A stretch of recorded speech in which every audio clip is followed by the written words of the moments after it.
आनंदात होतो. मला आणि बायकोला दोघांना बोलवलं होतं. लय आनंदात होतो. बायकोने 2 ड्रेस मला शिवलं होतं. आणि ते काय केम्ब्रिजला बोलवलं होतं. ती बायको आमची यूट्यूबला रोज केम्ब्रिज टाकून बघायची. ती मला दाखवायची, इथं चहा घेऊ, इथं कॉफी. म्हटलं तू लिहून ठेव, गेल्यावर करू. मी इतका आनंदात होतो, त्या कडूनची भांडणं लागली. कुणाची? अमेरिका, इस्रायल आणि ती इराण. आणि माझा दौरा रद्द. इमानच उडत नाही म्हणे. मी अजून काळा पडलो. बरं, भांडणं त्यांची आणि दंगा इथं. या सोशल मीडिया बघते, बघ आता अमेरिका असं करणार, इराण असं करणार, आता ट्रम्प काय गप बसतोय का, आमचं बी गेलंय, हे आलंय, ते आलंय. 15 दिवस यांनी दंगा केला. जेव्हा यांच्या घरातला गॅस संपला,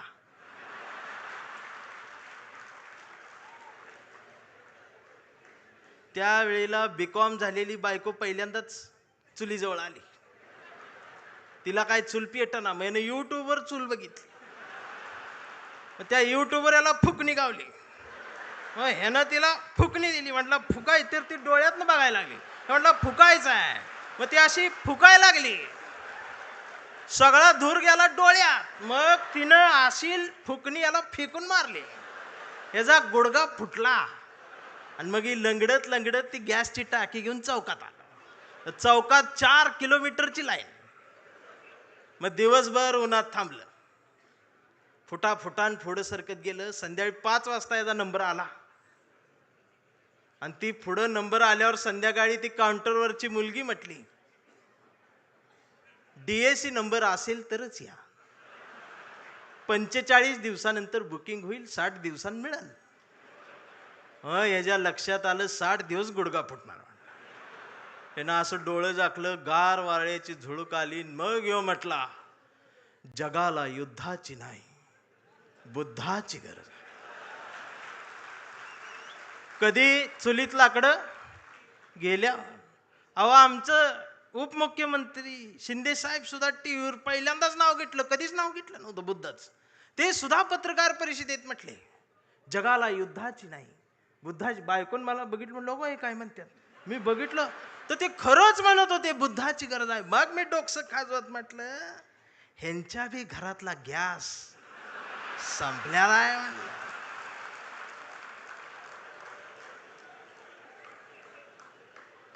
साधना आहे त्यासाठी. एक दिवस तुमच्या घरातल्या अब्रूला हात घालल ना, त्यावेळेला तुम्हाला आमच्या आठवणी येतील. खराचं प्रकरण ज्यावेळी टीव्हीवर आलं, महाराष्ट्र हादरला, त्यावेळेला महाराष्ट्राच्या मनात नाही तर अख्ख्या देशाच्या मनात एकच नाव आलं, डॉक्टर नरेंद्र दाभोळकर. खऱ्यापणाने लढणारी माणसं महाराष्ट्रात तेव्हाही होती, आजही आहेत, उद्याही असतील. आणि शिवसेना कायम खऱ्या माणसांसोबत मैदानात आहे. ती उद्याही राहणार आहे, ही संपणार नाही. फक्त माझी विनंती आहे, मला दिसते बरं का, मला काय भविष्य कळत नाही, पण मला दिसते लवकरच तुम्ही बी सत्तेत आहे. फक्त माझी विनंती साहेब एवढीच आहे, जेवढी गेले ती त्यातलं परत यायला बघत्याल. अजिबात नाही घ्यायची.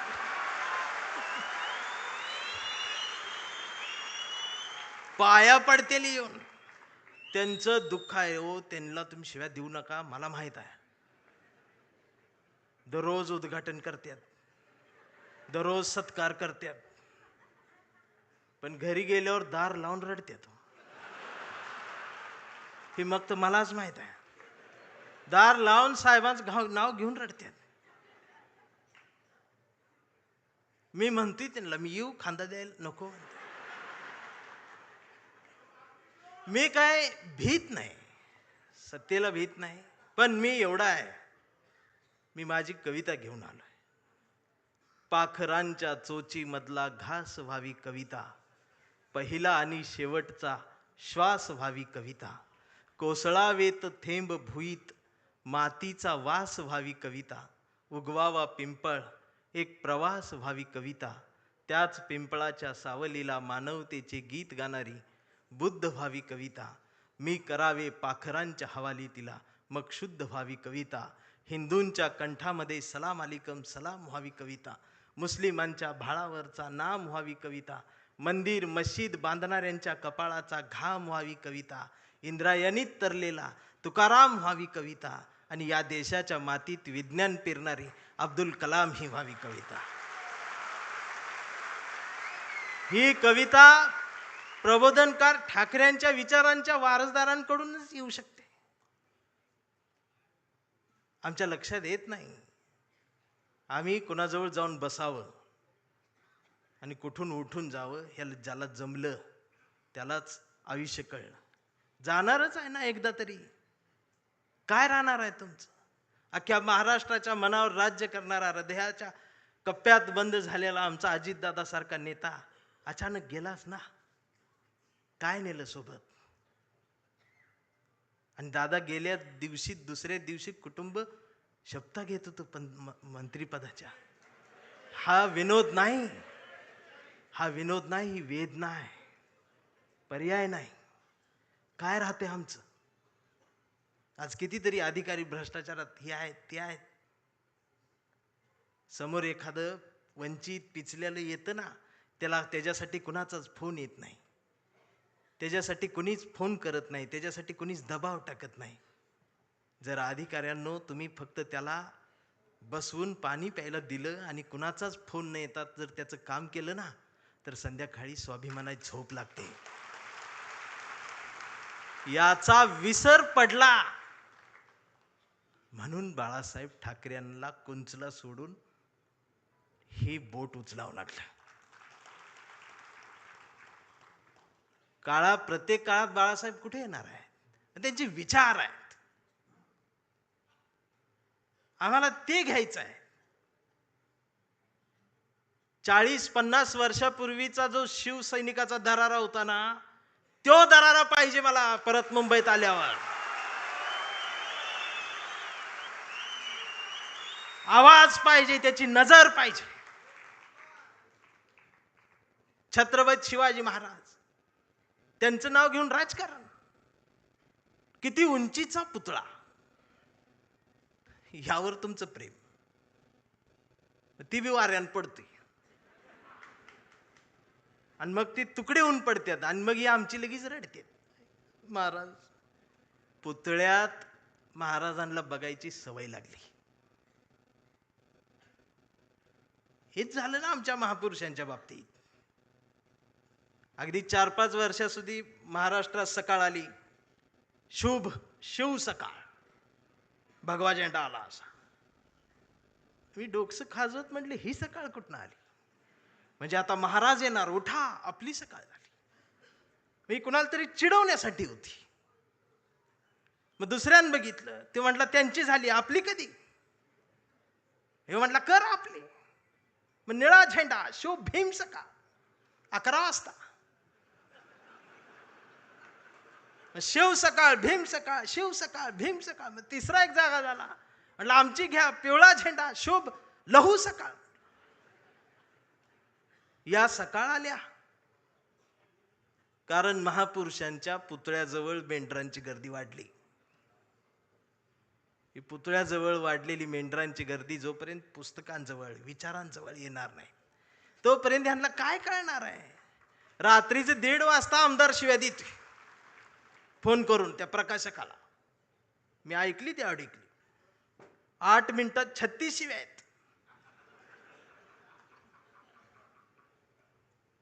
स्ट्राईक रेट काढला तर 400च आहे.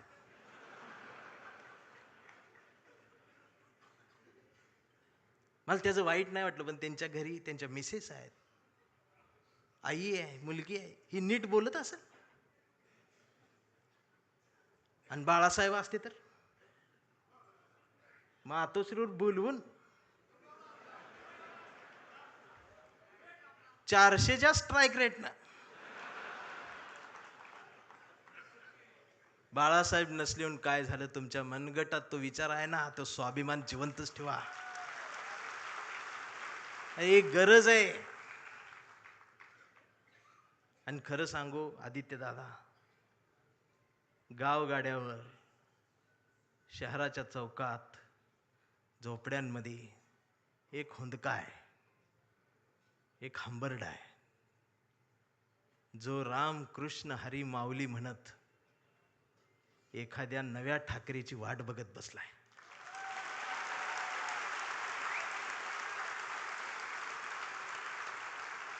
आणि ती पोकळी भरून काढण्याचं काम, भरीव काम आता तुम्ही करायला सुरुवात करावी. हा शिवसैनिकासोबत माझ्यातला भीमसैनिक सुद्धा तुमच्यासाठी मैदानात उतरणार. कुठपर्यंत आम्ही एकमेकांशी भांडत बसायचं? जर शिवाजीनगर मधून समतेचा आणि मैत्रीचा हात, जर माझ्यासाठी दोस्तीचा हात येत असेल, तर आंबेडकर नगर मधून माझा सुद्धा हात मैत्रीचा तुमच्यासाठी पुढे यायला पाहिजे. आणि हा देश संविधानाचा आहे ना, मी हिरव्यांचा आहे, निळ्याचा आहे, ना मी भगव्याचा आहे. मी भगव्याचा आहे. कुठल्या भगव्याचा? मी वारकऱ्यांच्या भगव्याचा आहे. मी बाळासाहेबांनी शिवसैनिकांच्या हातात जो भगवा दिलाय, मी त्या भगव्याचा आहे. मी तो भगवा घेऊन आलोय, पण त्याच्या सोबत मी या देशाचा तिरंगा सुद्धा आज घेऊन आलोय. आणि मला काय करायचं ते करा. या देशाच्या संविधानाला तिरंग्याला जरी साधं नख लागायचा प्रयत्न जर कोणी केला, तर माझा ह्यो काळा रंग तुमच्यात मिसळून जाईल. आता ही भाषाच कळत नाही यांना, वैचारिकपणच राहिलं नाही. राऊत साहेब लगेच मारतेत, अंगावरच येते, शाईच टाकायला येते शाई. परवा एका कार्यक्रम सुरू करायच्या आधी ती DYSP माझ्याकडे आली, म्हटले भाषण करू नका. म्हटलं काय झालं? काही संघटना तुमच्यावर शाई टाकायला.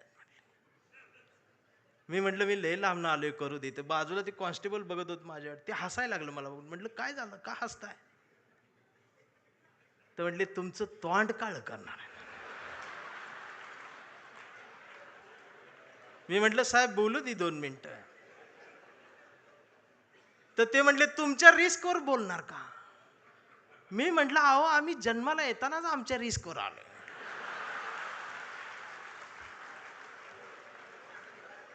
मी भाषणाची सुरुवात केली, म्हटलं जे कोणी शाई टाका आलेत त्यांना विनंती एवढी आहे, म्हटलं तुम्ही चुना आणा, अजून काय काळ करणार. हे जी घसरण झाली आमच्या शहाणपणाची, मी या मराठी मातीचा सांगावा घेऊन आलोय तुमच्यासाठी की तुमची गरज महाराष्ट्राला आहे. आणि महाराष्ट्र फक्त तुमचा आहे. मी आता जास्त वेळ घेणार नाही, कारण आता डरकाळ्या ऐकायच्या आहेत. मी कविता घेऊन थांबणार आहे. ज्या कवितेसाठी मला साहेबांनी बोलवले, त्या कवितेत तुडवा ऑपरेशन आहे. कविता आहे कांबळे. आता हा कांबळे कुठल्या एका जातीचा नाही, हा कांबळे भारतीय आहे, हा कांबळे मराठी आहे, हा कांबळे अस्मिता आहे, हा कांबळे स्वाभिमान आहे, हा कांबळे काय काय त्रास होत जातो त्याची कविता आहे. हा कांबळे शेंडीतून जानव्यातून मुक्त येऊन प्रबोधनकारांच्या जवळ आलेला आहे, फुलेशाह आंबेडकरांच्या जवळ आला, असा हा स्वाभिमानी आहे. की आमचा कांबळे लय हुशार, हे कधीच नाही रडला, नुसताच कांडला करून. कांबळे शाळेत गेला, मास्तरनं फळ्यावर सरस्वती काढली. कांबळे शाळेत गेला, मास्तरनं फळ्यावर सरस्वती काढली, पण कांबळेनं पाटीवर सावित्री काढली. मग मास्तरनं चिडून कांबळेला असा तुडवला, असा तुडवला, असा तुडवला, पण कांबळे नाही रडला, नुसताच कांडला करून. कांबळे वयात आला, विशीत आला, मिशीत आला, कांबळे गुलाबी झाला आणि तिच्या प्रेमात पडला. मग तिनं विचारली त्याची जात. मग तिनं विचारली त्याची जात. कांबळे म्हणाला, वेडे, मी माणूस, माणूस माझी जात, प्रेमात कसली आली जात. मग माणूस माझी जात म्हटल्यावर तिनं बरोबर ओळखली जात. मग तिनं बी कांबळेला असाच तुडवला, असाच तुडवला. पण कांबळे बी हुशार, नाही रडला, नुसताच काढला करून. कांबळेचं लग्न ठरलं. घरचे म्हणाले, मुहूर्त पहा. कांबळे म्हटला, पटत नाही, प्रबोधनकार वाचा. नातेवाईक म्हणले, सत्यनारायण. कांबळे म्हटला, जमत नाही, फुले वाचा. भावकी म्हटली, जागरण गोंधळ, बोकाट तरी कापा. कांबळे म्हटला, पटतच नाही,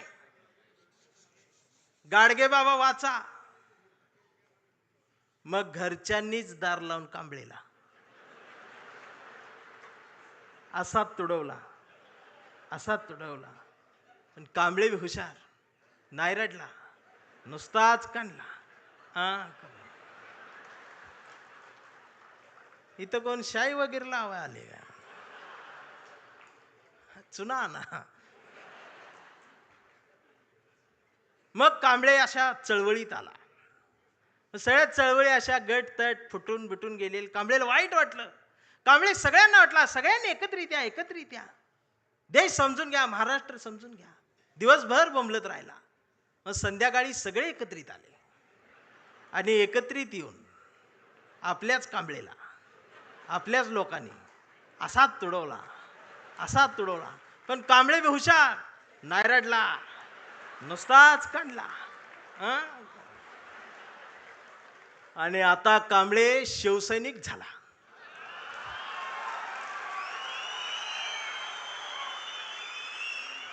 आता कांबळे शिवसैनिक झाला, शहाणा झाला, आमदार झाला, खासदार झाला, मंत्री झाला.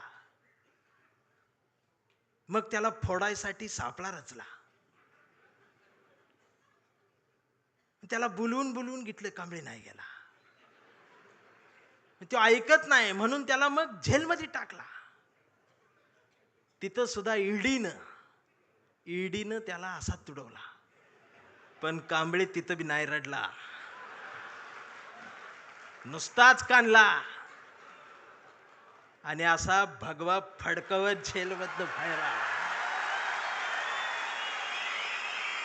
अरे, महाराष्ट्राच्या इतिहासातला सुवर्ण अक्षरांनी, सोनेरी अक्षरांनी लिहिणारा जाणार तो इतिहास आहे. तो शिवसैनिक ज्या वेळेला न झुकता बाहेर आला ना, तो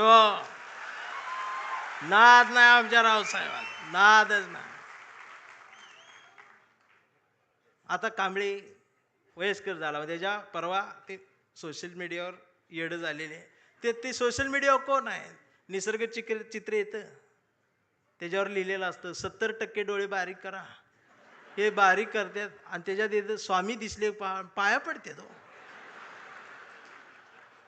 70% डोळे बारीक करून स्वामी बघणाऱ्यांची जमात वाढली साहेब. अजून 30% डोळे उघडे आहेत ना, ती सुद्धा पूर्ण बंद व्हायच्या आधी उघडा, नाहीतर खरात घरात घुसल. आणि असं बोलल्यावर मला मारते. परवा कांबळेच्या मुलानं मोबाईल बघत अर्धा डोळा बारीक करत कांबळेला विचारलं, डॅडा, महाराष्ट्र म्हणजे काय डॅडा? स्वाभिमान म्हणजे काय डॅडा? प्रबोधनकार ठाकरे कोण होते डॅडा? फुले शाहू आंबेडकर कोण डॅडा? आणि शिवाजी महाराज खरंच जन्माला आले होते डॅडा? आता मात्र कांबळे पेटला. अरार म्हटला, गावभर पेरलं आणि घरातच नाही उगवलं. म्हणून त्यानं दार लावून पोरालाच असा तुडवला, असा तुडवला. पण चिरंजीव कांबळे हुशार, तो पण नाही रडला, तो दोनदा काढला करून. मग याच्या लक्षात आलं, डीएनए मधनं ही डबल जात. विचार ही स्वाभिमानातनच द्यायला लागत असतात. आणि आता कांबळे वेडा झालाय. कांबळे वेड्यांच्या दवाखान्यात आहे. व्यवस्थेने त्याला वेडा ठरवलंय. कांबळे वेड्यासारखं स्वाभिमान म्हणतो, कांबळे वेड्यासारखं निष्ठा म्हणतो, कांबळे वेड्यासारखं संघटन म्हणतो, कांबळे वेड्यासारखं मराठी म्हणतो, कांबळे वेड्यासारखं भारत म्हणतो, कांबळे वेड्यासारखं शिवराय ते भीमराय सांगतो. पण डॉक्टर सुद्धा कांबळेला श्वाक देऊन तुडवतायत. पण कांबळे नाही रडत, तो नुसताच कंथी करून. हा कांबळे जोपर्यंत जिवंत आहे तोपर्यंत शिवसेना जिवंत राहणार आहे. हा कांबळे जोपर्यंत जिवंत आहे तोपर्यंत बाळासाहेब ठाकरे, फुले, शाहू आंबेडकरी, मराठी माती, मराठी माणूस जिवंत राहणार आहे. एवढाच सांगावं घेऊन आलो होतो. जागर राहावा, दिवसा बी जागर राहावा, रात्री बी जागर राहावा. आणि पुन्हा तो दरारा मला पाहिजे. आणि आदित्य दादा, माझ्या कवठीमंकाळच्या मातीचं तुम्हाला सांगणं आहे की आता तुम्ही या मैदानात, म्हणजे तुम्ही तसं मैदानात आहेच, या माय मराठी मातीत ब्रँड म्हटलं जातं ना, ब्रँड, त्या ब्रँडला म्हणते शिवसैनिक, ओरिजिनल शिवसैनिक. थांबताना एवढंच म्हणेन, आभारांचे भार कशाला, सत्तेचे हार कशाला, मनात एक घरट बांधूया या शिवसेनेचं, या शिवसेनेच्या घरट्याला दार कशाला, झुळझुळत्या या बाळासाहेबांच्या झऱ्याला आपल्याही स्वाभिमानाचं पाणी देत राहूया. मिनमिनत्या या मासाहेबांच्या हृदयाच्या दिव्याला आपल्याही जगण्याचा उजेड देत राहूया. आणि जोपर्यंत ठाकरे घराणं आमच्या मनाला साथ घालत राहील त्याला आयुष्यभर असाच प्रतिसाद देत राहूया. मी राऊत साहेबांच्या स्वाभिमानाला वंदन करतो. तुमच्या सर्व शिवसैनिकांना मनापासून जय महाराष्ट्र करतो. थांबताना हुंदका दाटून येतोय. एवढ्या मोठ्या स्टेजवर, एवढ्या मोठ्या प्रबोधन पीठावर मला उभं करण्याची संधी तुम्ही दिलीत. मी आभारी आहे. धन्यवाद.